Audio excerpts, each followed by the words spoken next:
عمران خان کی 3.5 سالہ مختصر دور حکومت کی کامیابیوں کی فہرست میں معاشی ترقی سر فہرست ہے۔ عمران خان نے نہ صرف ورثے میں ملے معاشی گرداب سے ملک کو نکالا بلکہ معیشت کی سمت بھی درست کی، جسے بعد ازاں سازش کے ذریعے مسلط کی گئی پی ڈی ایم حکومت نے ملیا میٹ کر دیا۔ نگران حکومت پی ڈی ایم پلس بھی اسی مسلط شدہ گروہ کی توسیع ہے۔ آئیے جائزہ لیتے ہیں تینوں حکومتوں کے چیدہ معاشی اشاریوں کا۔ جی ڈی پی گروتھ میں کمی۔ تحریک انصاف کے آخری سال میں مجموعی ملکی پیداوار 6% ریکارڈ کی گئی، جبکہ پی ڈی ایم نے اس مثبت اضافے کو 0 پر لانے کے بعد منفی سطح تک گرا دیا۔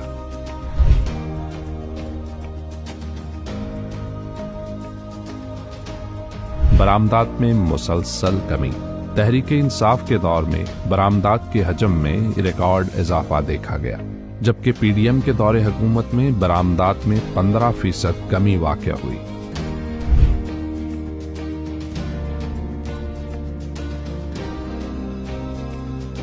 ترسیلات زر میں مسلسل کمی۔ روشن ڈیجیٹل اکاؤنٹ سمیت دیگر مثبت پالیسیوں کے باعث تحریک انصاف کے دور میں ترسیلات زر تاریخ کی بلند ترین سطح پر رہی، جبکہ غیر مینڈیٹ یافتہ پی ڈی ایم کے دور میں اس اضافے میں 14% کی کمی واقع ہوئی۔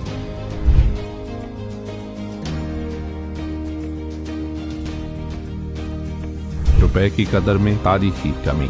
تحریک انصاف کے 3.5 سالہ دور حکومت میں روپے کی قدر میں 60 روپے کی کمی ہوئی، جبکہ پی ڈی ایم نے محض 16 ماہ میں روپے کی قدر میں 100 روپے سے زائد کی کمی کی۔ بیرونی قرضوں میں اضافہ۔ سیاسی رشوت کے طور پر ٹیکس چھوٹ کے باعث کم سے کم وقت میں عوام پر زیادہ سے زیادہ قرضوں کا بوجھ لادنے کا صحرا بھی پی ڈی ایم کے سر ہے۔ زرعی ترقی میں مسلسل کمی۔ دیگر شعبوں کی طرح پی ڈی ایم نے زراعت کے شعبے کو بھی نظر انداز کیا۔ مینوفیکچرنگ گروتھ میں مسلسل کمی۔ تحریک انصاف کے آخری 2 سالوں میں لارج سکیل مینوفیکچرنگ میں 11% کا اضافہ ہوا، جو پی ڈی ایم کے دور میں گھٹ کر منفی رہ گئی۔ مہنگائی بلند ترین سطح پر۔ پی ڈی ایم کی حکومت میں مہنگائی نے پاکستان کے تمام سابقہ ریکارڈ توڑ دیے۔ بے روزگاری میں اضافہ۔ عمران خان کی حکومت سے برطرفی کے بعد بہتر مستقبل کا متلاشی نوجوان طبقہ مایوس ہو کر بیرون ملک جا رہا ہے۔ آج برین ڈرین عروج پر ہے۔ فی کس آمدنی میں کمی۔ اشیاء ضروریہ کی قیمتوں میں ہولناک اضافہ۔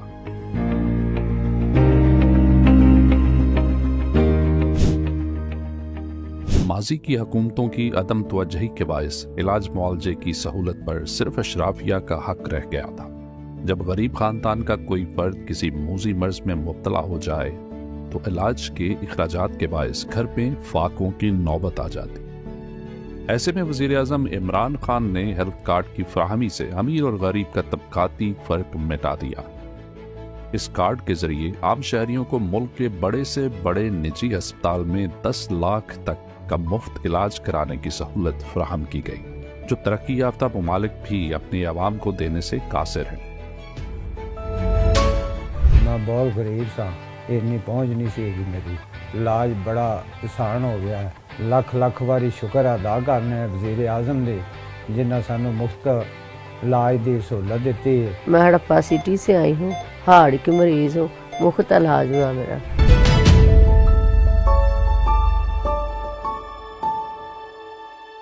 غریب اور امیر کے لیے یکساں تعلیمی نظام کا نفاذ عمران خان کا طبقاتی تقسیم کے خلاف ایک شاندار اقدام تھا، جس سے انگلش میڈیم، اردو میڈیم اور مدرسے کے طالب علموں کے لیے مستقبل میں ایک جیسے روزگار کے مواقع کی راہیں ہموار ہونا تھی۔ یہ کتنی بڑی ایک ملک کی بدقسمتی ہے کہ ایک چھوٹے سے طبقے کو آپ انگلش میڈیم پڑھا دیں اور نوکریاں ان کو دلوا دیں، باقی جو آپ کی عوام ہے وہ بیچاری اوپر ہی نہیں آ سکتی۔ ایجوکیشن اپارٹھائڈ، کیا آپ ایک طبقے کے لیے ایک تعلیم، دوسروں کے لیے نیچے، اور پھر ایک دینی مدرسے چل رہے ہیں۔ کبھی کسی نے کوشش نہیں کی اس کو سنتھسائز کرنے کے لیے کہ ایک ملک ہے، ایک قوم ہے، اس کا کورس سلیبس تو ایک ہو۔ پہلی دفعہ پاکستان کی تاریخ میں ہم نے اب یہ بڑا مشکل اٹیمپٹ کیا چینج کرنے کا یہ سسٹم، कि हमने एक कोर्स सिलेबस एक बनाया। गवर्नमेंट का अच्छा स्टेप है कि ओवरऑल सोसाइटी के अंदर पोलराइजेशन खत्म हो, क्योंकि एजुकेशन ही बिल्डिंग ब्लॉक होता है किसी भी नेशन का। जब बच्चा नीचे से आता है वो लोग इकट्ठे बैठेंगे, डिफरेंट स्टेट ऑफ सोसाइटी के, एलीट होगा, मिडिल क्लास होगा, लोअर मिडिल क्लास हो, इकट्ठा बैठेंगे, हार्मोनाइजेशन होगी उनके अंदर। जब हार्मोनाइजेशन होगी तो कल्चर भी उनके आपस में कोहेजन होगी। जब कल्चर कोहेजन होगी तो बच्चा सीखेगा, वो लर्न करेगा, आपस में पोलराइजेशन पॉलिटिकल भी खत्म हो जाएगी, कल्चरल भी खत्म हो जाएगी, लिंग्विस्टिक भी खत्म हो जाएगी। हमने फैसला किया है कि 8, 9 और 10 क्लासेस में सीरत नबी पढ़ाई जाएगी। क्यों? कुरान में अल्लाह हमें हुक्म देता है कि उनकी जिंदगी से सीखो। अल्लाह को तो आप कोई फायदा नहीं पहुंचा सकते, वो हमारी बेहतरी के लिए है। हमारे जब बच्चे बिल गेट्स की किताब पढ़ते हैं या स्टीव जॉब्स की किताब पढ़ते हैं, इसलिए कि वो कामयाब इंसान थे, तो उनकी जिंदगी से सीखते हैं। तो इनसे बड़ा तो कामयाब इंसान था ही कभी नहीं।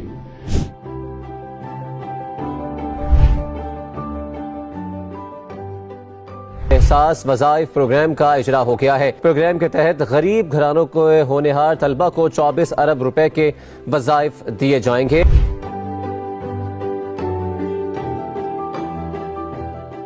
1,70,000 स्कॉलरशिप्स हम दे रहे हैं स्किल एजुकेशन के लिए। इसमें से 50,000 ऐसी स्कॉलरशिप्स हैं जो हाई एंड स्किल है, मसलन जो लेटेस्ट टेक्नोलॉजीज है, जिस तरह आर्टिफिशियल इंटेलिजेंस है, बिग डेटा है। ये वो चीजें आ रही हैं जो कि आप ये समझ लें कि 6-6 महीने के कोर्सेज के बाद आपको वो नौकरियां मिलेंगी जो कि आप सोच भी नहीं सकते।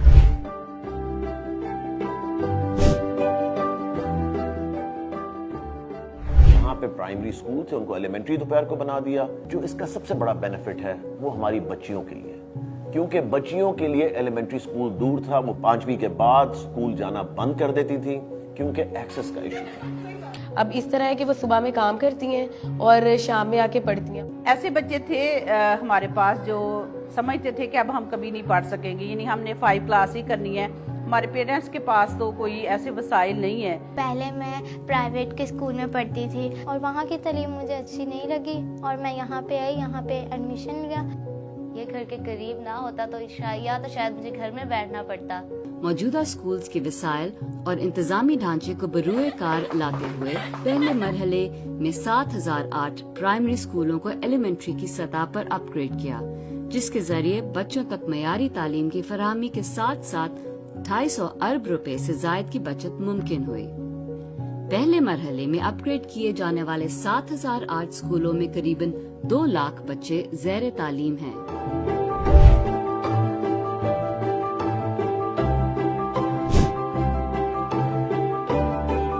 टेली स्कूल चैनल पहली से 12वीं क्लास तक के बच्चों को तालीमी मुआवनत फराहम करेगा और लॉकडाउन के बायस बच्चों को घर बैठे तालीम की सहूलत फराहम की जाएगी।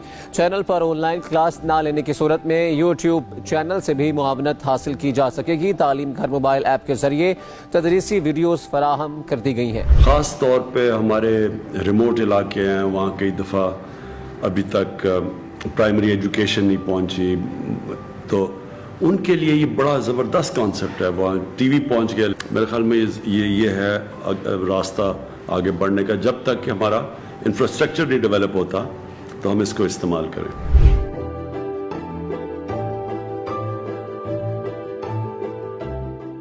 नबी सल्लल्लाहु अलैहि वसल्लम ने रियासत मदीना उसकी सरबराही संभाली तो मुसलमान गरीब तरीन थे। ज्यादातर तो लोग हिजरत करके आए थे, कुछ भी नहीं था उनके पास, लेकिन इसके बावजूद उन्होंने तब फैसला किया कि हम इसको एक फलाई रियासत बनाएंगे। उन्होंने ये फैसला किया कि रियासत जिम्मेदारी लेगी अपने कमजोर लोगों की। आपको तब फलाई रियासत बनानी चाहिए जब आपके पास पैसे हो, लेकिन मदीना की रियासत में तो पैसे नहीं थे। तो अल्लाह हमें क्या बता रहा है कि पहले आप एक रियासत में इंसानियत लेके आते हैं, फिर उस रियासत के पास पैसा आता है। नबी सल्लल्लाहु अलैहि वसल्लम ने साबित किया कि पहले एक इंसानियत का निजाम आता है, फिर अल्लाह खुशहाली लेके आता है। पाकिस्तान की तारीख में पहली बार रियासत ने कमजोर तबके की जिम्मेदारी ली।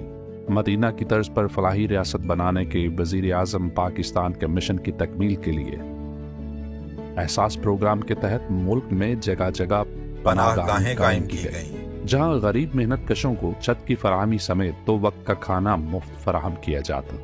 कमजोर तबके को फाकों से बचाने के लिए जगह जगह लंगर खाने कायम किए गए। इस सिलसिले की एक कड़ी कोई भूखा ना सोए जैसा शानदार मंसूबा था।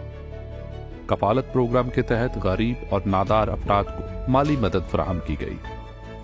कमजोर तबके को राशन कार्ड जारी किए गए जिससे उन्हें अशियाए जरूरिया रियायती कीमत पर दस्तयाब थी।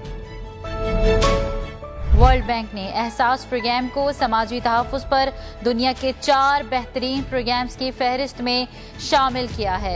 पाकिस्तान को हम वो रियासत बनाएं जो इसको बनना चाहिए था, एक फलाई रियासत, एक रियासत जो जिम्मेदारी ले अपने उस तबके की जिसको दुनिया पीछे छोड़ गई है। कोई भी दुनिया में मुल्क आगे नहीं बढ़ सकता जिधर थोड़े से लोग अमीर हो और बाकी गरीबों का समुंदर हो। कोई दुनिया में मुल्क आगे नहीं बढ़ा। मुल्क आगे तब बढ़ता है जो मुल्क अपने निचले तबके को ऊपर उठाता है। अपने 3 साला मुख्तसर दौरे हुकूमत में इमरान खान ने खारजा महाज पर बेहतरीन कारकर्दगी दिखाई। 2019 के आगाज में सऊदी वली-अहद मोहम्मद बिन सलमान और मलेशिया के वजीर आजम महातीर का दौरा पाकिस्तान हो, या उसी साल वजीर आजम इमरान खान का दौरा अमेरिका और अमरीकी सदर डोनाल्ड ट्रंप की मुलाकात में मसला कश्मीर पर अमरीकी सालिसी की पेशकश। If you would want me to mediate or arbitrate, I would be willing to do that.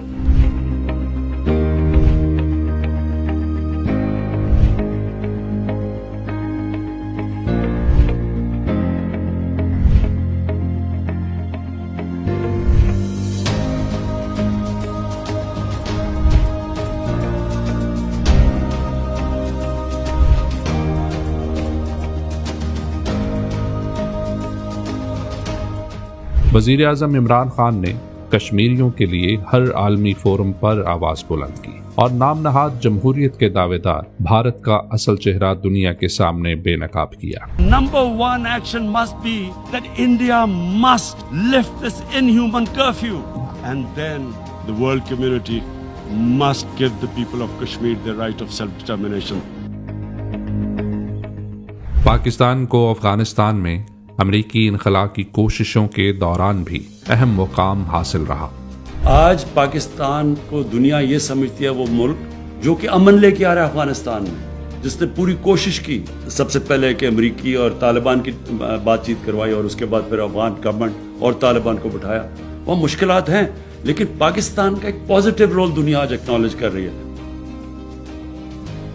इस दौरान पाकिस्तान को OIC के 2 इजलासों की मेजबानी का शर्फ भी हासिल हुआ जिसमें तमाम रुकन ममालिक के आला सतही नुमाइंदों ने शिरकत की। इमरान खान ने मजलूम फलस्तीनियों के लिए भी हर आलमी फोरम पर आवाज बुलंद की।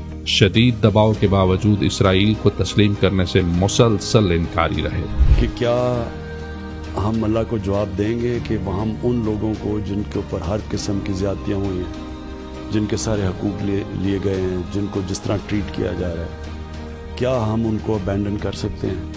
मेरा तो ये ज़मीर कभी भी नहीं मानेगा ये करने को। जो भी कोई मुल्क करे, हमारा तो मौक़िफ़ बड़ा क्लियर है। हम इसराइल को कभी तस्लीम नहीं कर सकते जब तक फ़लस्तीनियों को उनका हक नहीं मिलता, उनको एक जस्ट सेटलमेंट नहीं होती।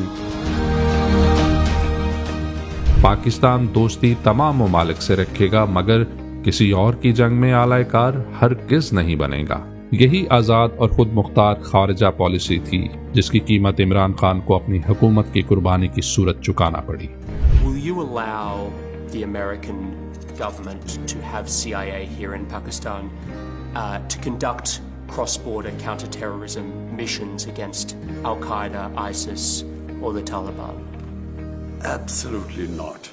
मैं कभी अपने लोगों को किसी और मुल्क के लिए कुर्बान नहीं कर सकता। मैं दोस्ती सबसे चाहता हूं, गुलामी किसी से नहीं चाहता।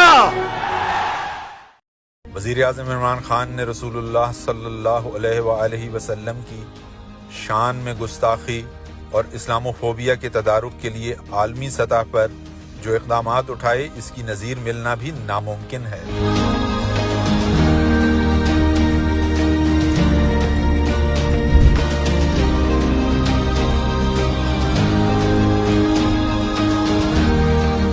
Prophet lives in our hearts. When he's ridiculed, when he's insulted, it hurts. That we human beings understand one thing: the pain of the heart is far, far, far more hurtful than physical pain. Do not use freedom of speech to cause us pain by insulting a holy prophet. That's all we want.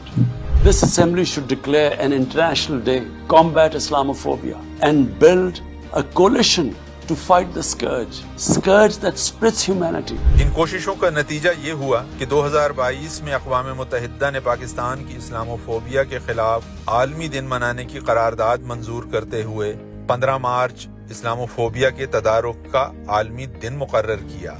हर साल जब भी ये दिन मनाया जाएगा, अक़वाम आलम इस ज़िम्न में इमरान खान के किरदार को फरामोश नहीं कर सकेंगे। हमारा इस मुल्क का सबसे बड़ा असासा ओवरसीज पाकिस्तानी है और हम अभी तक उसको टैप नहीं कर सके। हमने ओवरसीज पाकिस्तानीज को इंसेंटिवाइज करना है कि वो पाकिस्तान में इन्वेस्ट भी करें, उनके लिए आसान हो पाकिस्तान में अपना पैसा लाना। अगर वो बाहर भी निकालना चाहते हैं, वापस लाना चाहते हैं, तो वो भी उनके लिए आसान हो। इसके लिए ओवरसीज पाकिस्तानी की हमें बहुत ज़रूरत है। रेमिटेंसेस उनकी बढ़ गई हैं, लेकिन हम ऐसी चीज़ चाहते हैं कि उनकी अब इन्वेस्टमेंट आए हमारे मुल्क। रोशन डिजिटल अकाउंट ये एक मौका देता है पाकिस्तानियों को पार्टिसिपेट करने का पाकिस्तान की बिजनेसेस में। दुनिया में चाहे हो कहीं भी अब जल्द से जल्द और बआसानी अपना बैंक अकाउंट फॉरेन करेंसी या पाक रुपीज में ऑनलाइन खुलवा सकते हैं और जब चाहें मुल्क में पैसे लाएं और बिना रोक टोक जब चाहें ले जाएं। मुल्क में प्रॉपर्टी और स्टॉक में investment, bill payment, money transfer, shopping और एयर टिकट्स सब कुछ ऑनलाइन वहीं से बैठे बैठे। रोशन डिजिटल अकाउंट ने मजीद 3 संगे मिल हासिल कर लिए हैं। स्टेट बैंक ऑफ पाकिस्तान के मुताबिक सिर्फ 16 माह में 3 लाख से ज्यादा अकाउंट्स खोले गए। डिपॉजिट्स $3 बिलियन से तजावुज कर गए हैं और नया पाकिस्तान सर्टिफिकेट्स में सरमायाकारी $2 बिलियन से अब बढ़ गई है। बिल्कुल, ये शानदार नताइज हैं। ओवरसीज पाकिस्तानियों की कौमी धारे में भरपूर शमूलियत के लिए वज़ीर-ए-आज़म इमरान खान ने उनकी तैरीना ख्वाहिश की तकमील करते हुए उन्हें ऑनलाइन वोटिंग का हक दिलवाया। हम ओवरसीज पाकिस्तानीज के लिए भी एक सिस्टम लेके आ रहे हैं ताकि वो भी अपनी वोट डाल सकें, क्योंकि तकरीबन 90 लाख हमारे ओवरसीज पाकिस्तानी हैं। वो इस मुल्क का बहुत बड़ा एहसास है, उनका ज़रूर उनको हमें शामिल करना चाहिए अपनी इलेक्टरल प्रोसेस में, उनकी आवाज़ होनी चाहिए। तो दो तो ये रिफॉर्म्स हैं हमारी कि एक इलेक्ट्रॉनिक वोटिंग और दूसरी ओवरसीज पाकिस्तानीज के लिए एक सिस्टम लेके आ रहे हैं कि वो पूरी तरह इलेक्शन में शिरकत कर सकें। हमने जितनी भी तफ्तीश की है, जो सबसे बेहतरीन सिस्टम जिसके अंदर टेक्नोलॉजी का इस्तेमाल है और जो सारी दुनिया में जो टेस्ट जो अच्छी मिसालें हैं उसके अंदर है इलेक्ट्रॉनिक वोटिंग। ये इलेक्ट्रॉनिक वोटिंग की हमारी अब इलेक्शन कमीशन से बात हो रही है और नादरा का डेटा लेके इंशाअल्लाह ये एक सिस्टम लेके आएंगे कि जो अभी तक पाकिस्तान में सबसे बेहतरीन इलेक्शन करवाने का सिस्टम आएगा, मॉडर्न टेक्नोलॉजी का इस्तेमाल होगा। जो पाकिस्तानी बाहर रह रहे थे, ओवरसीज रह रहे थे, हमारे लिए बहुत मुश्किल थी कि हम अपनी जाके वोट्स अपना इजहार कर सकें, अपने ओपिनियंस हम बता सकें। तो ये अब जो नया लॉ आया है जिसमें जो लोग ओवरसीज बैठे हुए वो ऑनलाइन जाके अपनी वोट्स को कास्ट कर सकते हैं, ये बहुत अच्छा है हमारे लिए और बहुत तरक्की की बात है पाकिस्तान के लिए और जो ओवरसीज सारे रह रहे हैं। रिमिटेंस करते हैं पाकिस्तान के अंदर, इनको वोटिंग का हक भी इनको मिलना चाहिए, बहुत अच्छी बात है ये। वी आर रियली हैप्पी कि हमें ये अपॉर्चुनिटी मिली है और हम इसको इस्तेमाल करेंगे और काफ़ी टाइम से ये जो है वो हमारी ख्वाहिश थी जो बादअज़ाम मुसल्लत शुदा हुक्मरानों ने उनसे छीन लिया। वज़ीर-ए-आज़म इमरान खान ने बैरून मुल्क मुकीम पाकिस्तानियों के लिए डिजिटल पोर्टल का इफ्तिताह कर दिया है। पोर्टल के जरिए ममालिक में मुकीम पाकिस्तानियों को पावर ऑफ अटॉर्नी की ऑनलाइन तस्दीक की सहूलत हासिल होगी। मुझे ख़ास तौर पर ये भी एहसास है कि जो हमारे स्टूडेंट्स इंशाअल्लाह ज़्यादा देर नहीं आपको सब्र करना पड़ेगा।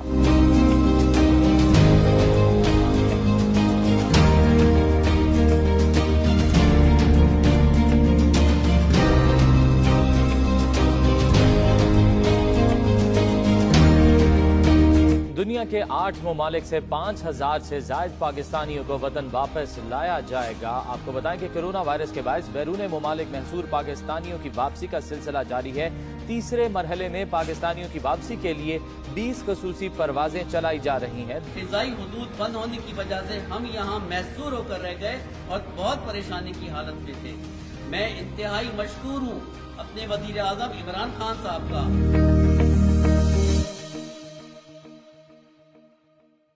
وزیر اعظم عمران خان نے آنے والی نسلوں کو گلوبل وارمنگ اور ماحولیاتی تبدیلی کے شدید اثرات سے محفوظ رکھنے کے لیے 10 بلین ٹریز ایسے انقلابی منصوبے کا آغاز کیا۔ 1 ارب درختوں کی شجرکاری کا آغاز خیبر پختونخوا حکومت نے 2014 میں کیا تھا۔ 2018 میں ملکی اقتدار سنبھالنے کے بعد وزیر اعظم عمران خان نے اس منصوبے کو وسعت دیتے ہوئے 10 ارب درخت لگانے کا آغاز کیا، جسے عالمی پذیرائی بھی ملی۔ I was absolutely blown away. I invite everybody to follow the example of Imran Khan of Pakistan, who has pledged to plant 10 billion trees in Pakistan alone. اقوام متحدہ اور ورلڈ اکنامک جیسے اداروں نے پاکستان کے اس منصوبے کو سراہا، اور تقلید میں جنوبی افریقہ، بنگلہ دیش، سعودی عرب جیسے ممالک نے بھی اس طرح کے منصوبے اپنے ممالک میں شروع کرنے کا اعلان کیا۔ 5 جون 2021 عالمی یوم ماحولیات کی میزبانی کا شرف پاکستان کو حاصل ہوا، جو پاکستان کے ماحول دوست منصوبوں کا عالمی سطح پر اعتراف ہے۔ 8 فروری کو عوام اپنے معاشی قتل کے ذمہ داران کو ووٹ کی طاقت سے بدترین شکست دے گی، اور ایک بار پھر عمران خان کی سربراہی میں پاکستان معاشی ترقی کی منازل طے کرے گا، انشاءاللہ۔